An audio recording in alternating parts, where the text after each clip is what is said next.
Welcome to Biblical Perspectives on Aging, the podcast where you and your church will find answers to the difficult questions that arise as we grow older. On behalf of Baptist Homes and Healthcare Ministries, this is your host, Dr. Andy Brams. Well, today on Biblical Perspectives on Aging, I have the administrator from the Ozark branch, and that is Sonya Newton. And Sonya, you have been an administrator with the Baptist Home or Baptist Homes and Healthcare Ministries now for just about a year or so, but could you introduce yourself and share what led you to follow the path of serving senior adults in general, please? Okay. My name is Sonya Newton, and I guess what got me started in healthcare was my mother. My mother she is currently a resident at the Baptist Home, but when she was working, spent 25 years as a director of nursing in long-term care. So I grew up in the industry. I remember being 8 years old, going with her when she was called in at night to start IVs at a nursing home, and she was teaching me to start IVs. Not having me do it, but having me watch and learn. And so I grew up in the industry. And I'm the youngest of three girls, and I think she always thought that all of us, or at least one of us, should be following in her footsteps. But that was not what I thought I wanted to do at first. I went to Missouri State University, and my degree of what I was studying was psychology and criminal justice. And so my senior year of college, actually my last semester of college, I sat down at the table with my mother and I said, I'm really struggling. I don't know what path I'm supposed to be taking. And I was being very prayerful. And I said to Mom, I'm considering going into law, taking my LSATs and go to law, or working on my master's degree and going into counseling. I said, I'm not quite sure what I'm going to do. And she said, well, I'll tell you what you're going to do. And I waited on the edge of my seat, and she said, hit the floor. I'm short of staff.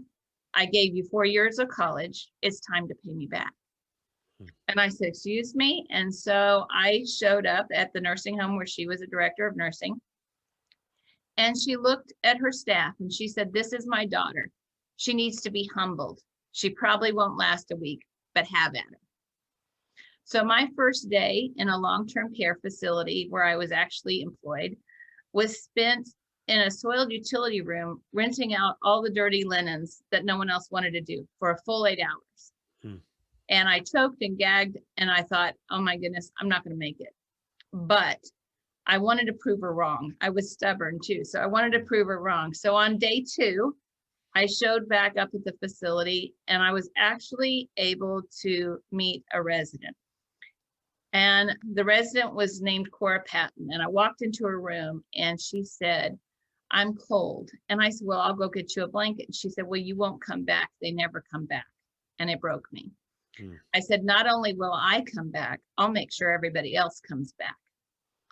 And so I stayed. I went ahead and got my CNA, so a certified nurse's aide.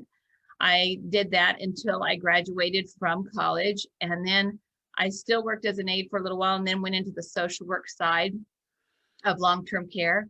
And I did that for a while. And then I, again, in facilities, did admissions and marketing. And then finally, my boss at the time said, are you always this way? Because I was being a strong patient advocate and going through the building, making sure everything looked good. And he goes, are you always this way? And the whole staff goes, yes, she is. And he said, then you need to get your administrator's license. So I got my administrator's license at the age of 25. And I've been in healthcare a total of this year makes my 30-year mark. So I've been a nursing home administrator for 26 years. I've been in long-term care for, or healthcare in general for 30 years. I served as a nursing home administrator for several years, and then I became an area administrator where I was over multiple homes. And then, at one point as a nursing home administrator, the owner of the company that I worked for also purchased a hospice. And my boss brought me to the owner, and he said, do you know why you're here? And I said, no. And he said, it's because you are passionate about end of life care. My father passed away, and that changed my course as well. And so I became very passionate about end of life care. And I was very blessed to open the first palliative care unit in our area in a long-term care facility. So he wanted to know what I felt about hospice and everything. And I told him, and he said, well, I just purchased one. And he goes, now you're going to be over it. So I became a director of operations for a hospice company for 13 years. And I oversaw 9 offices with hospice for 13 years. But then my mother has gotten older. She's 83 years old. And I sat down with her and I said, Mom, you've always known about healthcare. You are smart. I want you to make your own decisions. But I said, what do you want to see for your future for healthcare? What is your care path going to be? And she looked at me and she said, I want to be at the Baptist home and I want you to be the administrator. And I said, well, no pressure, no pressure there. But I said, you're in luck. They have an opening. They're interviewing. And so I told her, I said, I will, out of respect for you, I said, I will apply. And then I'll pray about it and you pray about it too. Well, I think she had all of Second Baptist praying for it. And, but anyway, I think there was a massive prayer chain, but several interviews later, Ron Mackey extended an offer to me and I've been here, like I said, for the last year. So. That's great. Well, thank you for that background. So, as an administrator, and you've been doing this for many, many years, since shortly after college. But what are your primary responsibilities? And we'll just narrow that in on the Ozark facility. But what are your primary responsibilities as an administrator there? Well, if you read the guidelines, it says you're responsible for everything. I mean, as an administrator, you are ultimately responsible for everything. And until you, I guess, hold the chair, and put your license on a wall, the weight of it doesn't sink in. But that means even though you've got very qualified department heads, they have staff, and then you have the residents. So you are, and I said, I believe in servant leadership, but you are serving your employees, you're serving residents, you're making sure that the building environmentally is maintained. Financially, you're making sure that the home is sound so that you can sustain the level of care. So basically, bottom line, the buck stops with the administrator. All other duties as ascribed kind of thing, right? Yes. Multiple hats. And if someone calls in, then you step in, I mean, it's just, that's how it is. Yes. So you're at Ozark, the Baptist Homes Ozark facility. Is there anything that makes that particular facility unique among the various Baptist homes here in Missouri? Well, I do think every campus has its own unique features just because of the location that they're in. You've got some environmentally, the outside characters of each campus that vary, but ultimately, I would say it's the staff. In my 30 years of doing this, I said I've walked into many, many nursing homes, and ultimately the home adopts the personality of the staff. And so, if you interviewed every Baptist home campus administrator, they would say, well, I've got awesome staff. Well, that's true about mine, but their personalities are different. And so even though each campus has amazing dedicated staff, their personalities are different. And so this campus takes on the personalities of the staff that I've got. And so it makes it unique in its own. Okay. Very interesting. Now, I want to shift gear because as an administrator, as somebody who has spent your entire life helping senior adults, you have written a couple of children's books, and you did that to help understand the process of dying and what senior adults and even from a hospice perspective would bring. So can you share a little bit about each of the books that you wrote and your goal for each of those? Well, the first book came about because what I had seen, like I said, 13 years with hospice, I saw so many times where people would try to shelter children from what was going on. They would try to keep them away from visiting the elderly or the person that was sick. And even at funerals, because I've gone to countless funerals as a representative from hospice or even with my own family. And there would be times where they would say, well, I didn't bring the kids because I didn't want to expose them to the funeral, or I didn't want. So it's like, as a society, I saw a lot of times where we try to shelter children from death, which is, they always say the only two things in life that you can count on are death and taxes. So it's Yes. seen it happen. So in my opinion, instead of trying to avoid it, I felt like we should educate and prepare children to cope with it in their own way.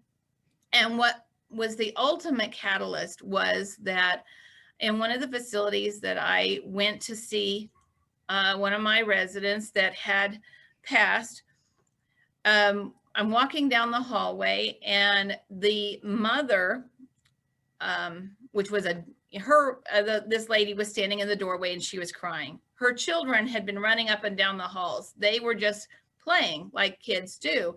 But the lady was crying in the doorway, and her mother was one of the residents of the home and had just passed. Well, the little girl runs up to mommy and goes, "Mommy, why are you crying?" And she said, "We just lost grandma." And the little girl said, "Well, do we need to go look for her?" Mm-hmm. And it's the terms that we try to explain to children, and they don't truly get it because they're so legitimate, they want the actual loss. Well, do we need to go look for her? And they had not prepared the little girl to say, "Grandma's sick. This is why we're here. We need to spend time with grandma." Nothing had been prepared. And because I had explained it, I have 4 daughters, and I had explained it to, my kids' death, I felt like, well, this is something I feel led to do. And I prayed about it. And that's what Chance's journey came about, was to try to explain why it was important to visit those that are, in the last stages of death, and why it's important to be at that bedside, and the importance that no one should die alone. And that's just something I'm just committed. No one should die alone. When I studied hospice, and I found out the fears of people that are dying. And I honestly thought the number one fear of people would be pain, that they would not want to suffer or be in pain, but it was not. It was being alone. Mm. And so that was the number one fear. And I thought, well, if that's the number one fear, we've got to embrace that and make sure no one dies alone. And in fact, make sure children realize why it's important that no one dies alone. And so that was the first book. And then the second book was literally because of my owner. He had purchased, like I said, we had one hospice, and he purchased 3 more offices, and it was a separate company. And I thought they were going to merge those 3 into the existing ones and put them under the same umbrella. But he said, "No, I'm keeping the name the same. It's going to be a separate company." He goes, "So you'll need to do the same thing you did for the first company, created children's book. You'll need to create another one." Well, I had prayed a long time about it as well. And it was amazing. The year prior had been a very stressful year. And, the verse that got me through it was the verse that inspired me to write that book. And so, God works in mysterious ways, but I feel like I had to go through that to be able to write the second book. But that's why there was 2. Okay. Okay. Do you mind sharing what that verse was, Sonia? Yes, it is Psalm 91:4. And literally at the front of the book, it says, "He will cover you with his feathers, and under his wings you will find refuge. His faithfulness will be your shield and rampart." But it's Psalm 91:4. And I put at the beginning of each book, the reason why for the book. But it says, "I'd like to dedicate this book to my family for their inspiration and constant support." The book was envisioned after going through a rough period in my life. Similarly, I said, "Faith and hope, the 2 little birds in this book, find refuge under the wings of their mother." It is my wish that this little book would bring joy to your children, bring about a sense of understanding of hospice services, and offer a sense of faith and hope in the time of need. Mm-hmm. So the two books, Chance's Journey and then Faith and Hope, Faith and are Hope. the name of each of them. Yes. So you mentioned even within Chance's Journey, but especially in Faith of Hope, that the idea of being together as people are at the end of their lives, that idea of loneliness or being alone. For most everyone in long-term care, COVID has severely damaged the ability for anyone to come in and to be with their moms, their dads, their uncles, whomever that might be. In light of your books, what thoughts would you share to help people process those realities, the realities that we've all faced in this last year, but especially in light of how COVID has impacted the ability to see spouses, grandchildren, grandparents, et cetera, and perhaps take those realities then and uh, discuss, give some encouragement, provide some encouragement for how to move forward. We can't fix the past, but how can we move forward from here, Sonia? Well, COVID was, 2020 was a horrible year. I mean, it was just a difficult year. Everyone will say that. In fact, my brother-in-law was had COVID, was in the hospital, and he was put on a ventilator. We were fearful that he was not going to make it off, but he did. Lots of prayer, and God healed him, so we're thankful for that. But part of my prayer was not this way. Please don't let him die in a hospital where family can't be around him, because I just knew it's harder for families to not go through that process. It's harder for them not to be there at the time of death. And I will say in 2020, there were probably countless people that were not let into hospitals and did not have that time. And the grieving process and the healing process, in my opinion, will probably take a little longer. I just because they didn't get to see and be there. Now, in long-term care, I think there is a difference in a hospital setting. We truly are here every day. We spend more hours here than we do sometimes within our own homes. And we become extended parts of the family for them. And so for a while, when no one was allowed in, we were those surrogates to hold their hands, to be there. And we did FaceTimes and phone calls and things like that, but we become that extended family. And because that closeness, and they know us and they trust us. I am grateful that the state did allow what they called compassionate visits. So towards the end of this COVID pandemic, they were allowing compassionate care visits. So if we knew someone was in the end stages of life, that we could invite families in, and we were able to do that. And I'm grateful. It was just a difficult time. What I will say is I heard this, I won't take credit for this, but I heard a pastor say this. If we watch the news, we get anxious and stressed out because of what we see on the news. If we watch the History Channel, a lot of times it's like, I've already know at the end of this story because it's the History Channel. I already know how it ends. And because we are people of faith, to God, everything we're going through is the History Channel. He knows the end. So we have that hope. And we know how the story ends because he gives us a book that tells us exactly how it's going to end. And this is just a temporary place for us.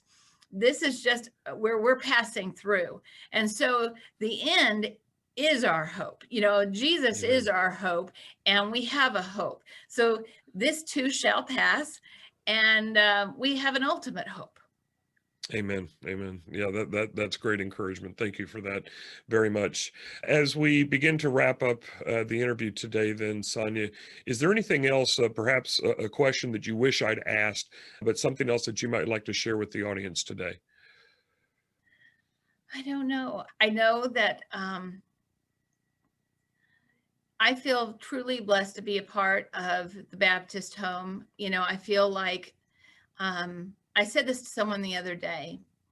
In 30 years of doing this, this home here particularly, I can't speak for the other campuses, but I'm sure they're the same. It's like a unicorn. It's a unique thing. It is not the typical environment. It is not the typical nursing home. it is close knit, and it is special. And even though we went through COVID and it was stressful, I know without a doubt that we were not alone walking through that. And I do think that's what makes it unique as well. So.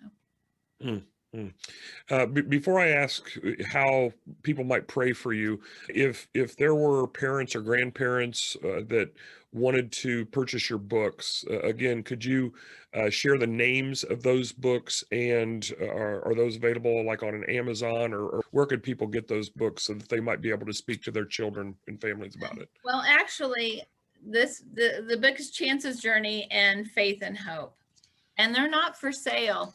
Like I said, when I worked with hospice, the owner of the company had me write the books, or thought it was a good idea to have the books.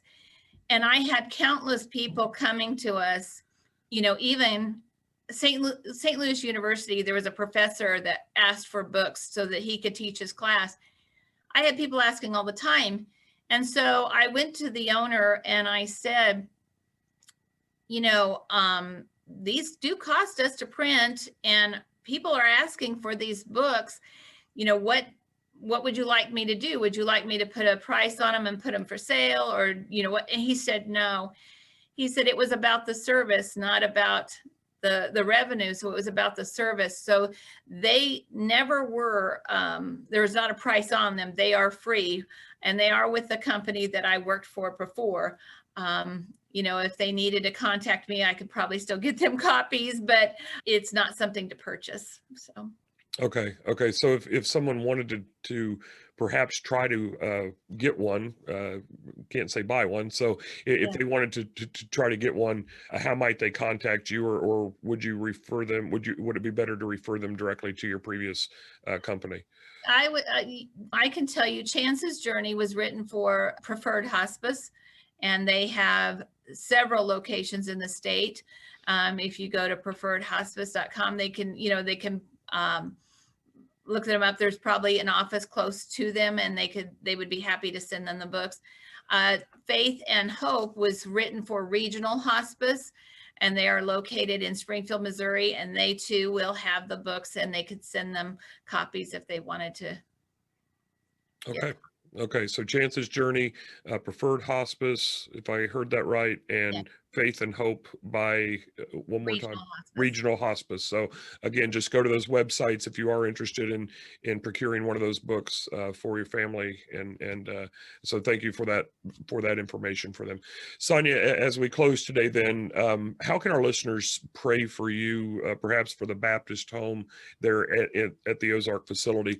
How can we pray for you at this time? Right now, I feel like, God has been very, very fortunate. We are just really blessed. So as far as needs, we don't have that. But I will say, I would like, I guess, prayer for guidance, and direction as we go through, I guess, the next phases of what's going to happen. I do know that our government, there's a lot of turmoil, and there's a lot of things changing. And I do feel more scrutiny toward churches and religious organizations. I would like to, again, ask for strength as a leader, but also a hedge of protection for our home, because I think sometimes people attack just to attack, to see what the response is. And so I just, again, for God's hand to be on the home. Okay. Okay. Well, thank you. And Sonya, on behalf of your ultimate employer, Baptist Home and Healthcare Ministry, I thank you for joining us today on this podcast, Biblical Perspectives on Aging, and just giving a little bit more insight into what you do as an administrator for the books, to help families with that, and just sharing a little bit about your own journey in this. So again, thank you very much for your time today. You're welcome. Thank you.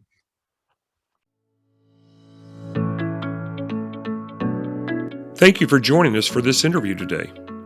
Baptist Homes and Healthcare Ministries has provided Christ-like care to the aging since 1913. To learn more about the biblically informed resources and solutions provided by Baptist Homes and Healthcare Ministries, go to www.thebaptisthome, that's all one word, .org.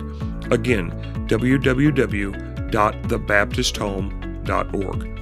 You will find links to previous podcasts, a growing number of church resources, and detailed information about residential and long-term care communities. Until next time, this is your host, Dr. Andy Brams, asking you to be a voice for the aging.